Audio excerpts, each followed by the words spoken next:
What's up, guys? Today I want to discuss briefly the rising cost of weed and how it can impact your pockets. So one factor, not the main factor, but one factor of me quitting weed was the simple fact that it cost too much. It was getting quite expensive to smoke weed on a consistent basis. And although I did cut back a lot, it still was costing me a consistent amount of money every week, every month. And I know weed costs can differ depending on if you buy street weed or if you buy legal weed, whatever it may be. They both are expensive.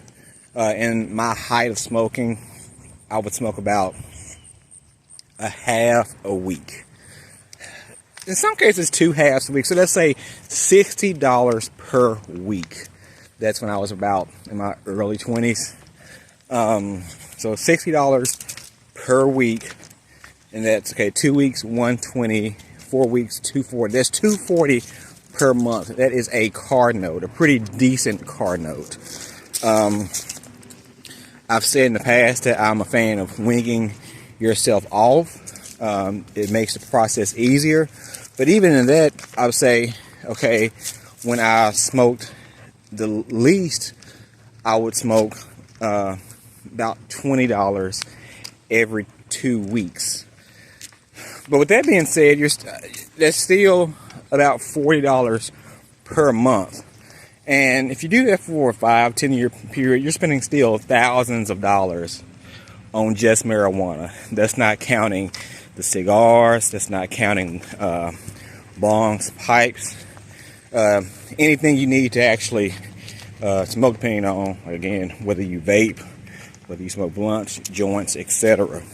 So even though it's on the lower end of cost for drugs, it's still quite expensive. So we are in a time now where everything is rising in cost, from groceries to rent to utilities to everything around us. So we're trying to look for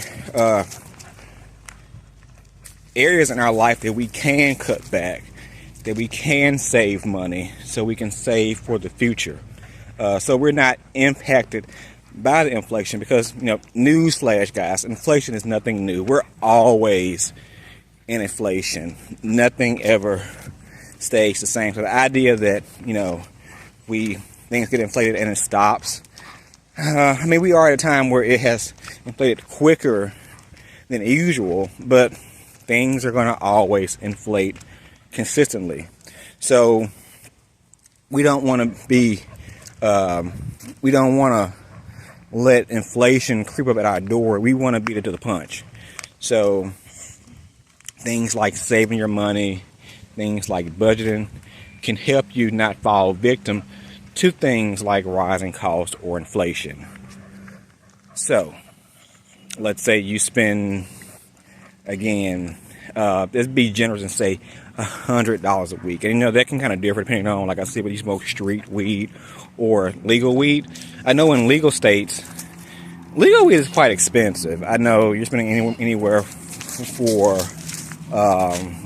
from $25 to $40 for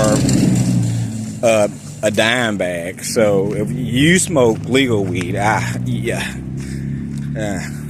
that's, I'm sure, pretty tough on your pockets.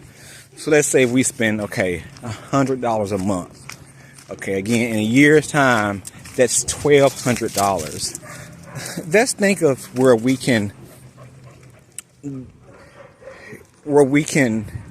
take that $1,200 and put it in another area of our life, or just simply save. Most Americans, which is surprising, don't have $1,000 saved up. So if something bad happens that would cost $500, $600, $700, $1,000, most Americans don't have that amount just laying around to spend. So if you were to stop smoking and just save that amount, you have already jumped ahead of most Americans. Also, with smoking weed, not only do we spend money on the weed, it kind of prompts us to make bad money decisions. And most importantly, we may choose to eat unhealthy junk food, fast foods, which is also, again, has risen a lot in the past couple of years. So, we just smoked and we're good and high. That Big Mac super value meal is gonna sound real tasty. A nice, buffalo wing combo. It's gonna sound real tasty under the influence of weed. So we are more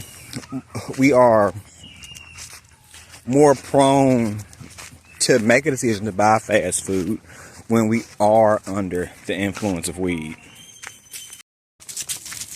So by quitting weed, it's going to help us save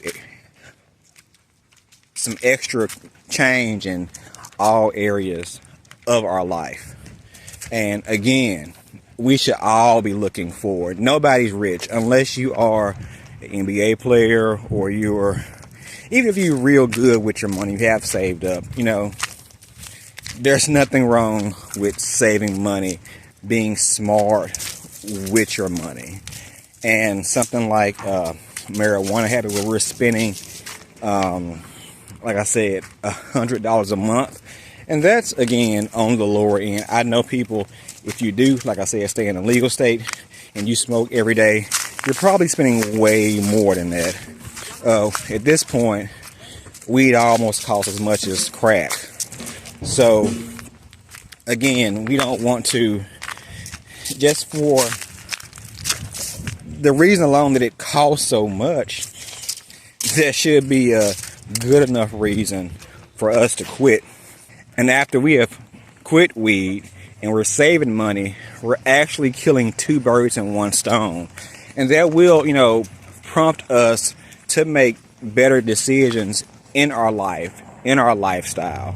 When I quit smoking, I'm gonna say before I started to quit smoking, I did start a budget or a money saving journey that took me about, I would say, 1 or 2 years to just fully lean into full force.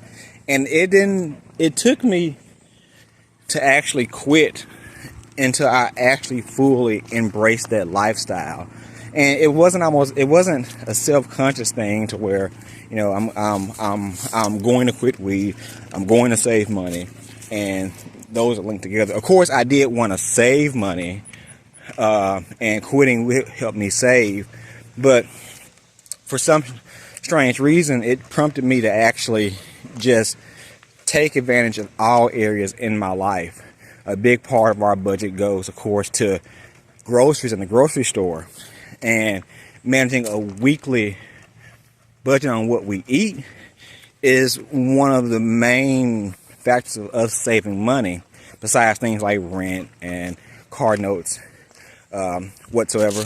But once I quit smoking, I just leaned full force into saving money on a weekly grocery bill. And since then, I've become almost not obsessed, but I'm more, it's more ingrained in me now to be on a consistent way of saving money, especially in the grocery store. And I did link me actually taking saving and budgeting seriously with me actually quitting weed.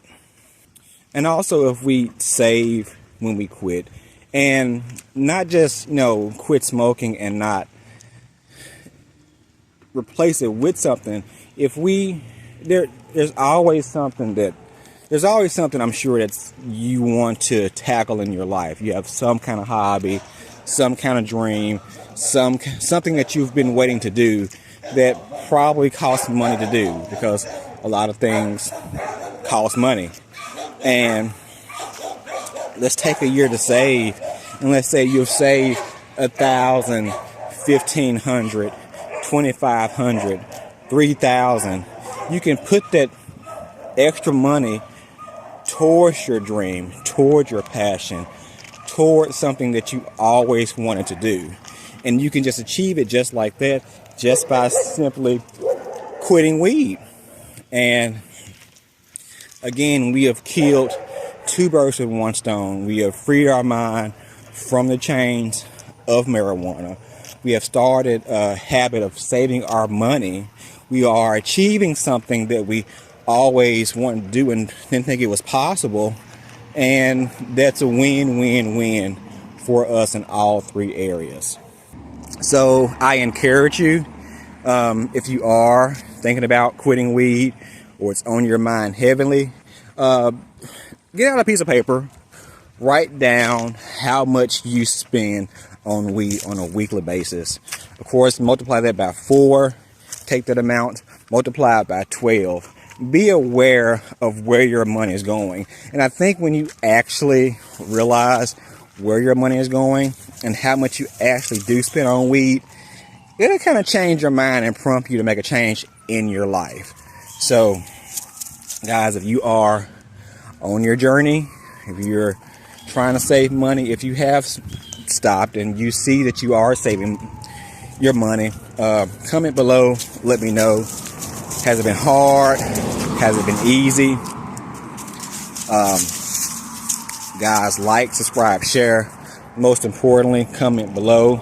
I would like to know how your journey is going on you quitting weed and putting some coins back in your pocket. Until next time, we are all in this together.